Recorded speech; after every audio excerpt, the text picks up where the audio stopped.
பாண்டியன் ஸ்டோன்டோடைய பிரேமோ இப்போ இருந்துட்டு ராஜி வந்து அங்கே எல்லாருமே வந்து தப்பாக நடந்துக்கிறாங்கன்ட்டு சொல்லிட்டு கிளம்ப பார்க்குறாங்க. கிளம்ப பார்க்க உடனே அங்கே இருக்க ஆளுங்க, நீ எல்லாம் இங்கே வந்து இந்த காம்படிஷன் வந்து நடக்கிற வரைக்கும் உன்னால் போக முடியாதுன்றாங்க. உடனே வந்து நான் போலீஸ்க்கு கால் பண்ணுறேன்ட்டு சொல்லிட்டு ராஜி இருந்துட்டு சொல்கிறாங்க.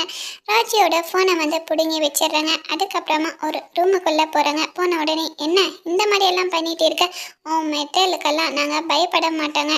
இந்த மாதிரி பொண்ணுங்க எத்தனோ பேரை பார்த்துருக்கேங்க. இந்த காம்படிஷன் நடக்கிற வரைக்கும் நீ இங்கே தான் வந்து இருக்கணுன்ட்டு சொல்லிட்டு சொல்கிறாங்க. ப்ளீஸ் என்னை காப்பாற்றுங்கன்ட்டு சொல்லிட்டு ஒரு பக்கம் ராஜியை வந்து அந்த ரூமுக்குள்ளே வச்சுட்டு அந்த ஃபோனை எடுத்துகிட்டு போயிடுறாங்க. ராஜி வந்து நான் தப்பு பண்ணிட்டேனோன்னு ப்ளீஸ் யாராவது என்னை காப்பாற்றுங்கன்ட்டு சொல்லிட்டு ஒரு பக்கம் அழுந்துட்டு இருக்காங்க. இன்னொரு பக்கம் கதிர் ஃபோன் பண்ணிட்டு இருக்காங்க. ராஜி ஃபோன் எடு ராஜின்ட்டு சொல்லிட்டு சொல்கிறாங்க. கரெக்டான நேரத்தில் போயிட்டு ராஜியை காப்பாற்றிடுவாங்களா இல்லைன்ட்டு வரப்போகிற ப்ரமோவில் வெயிட் பண்ணி பார்க்கலாம்.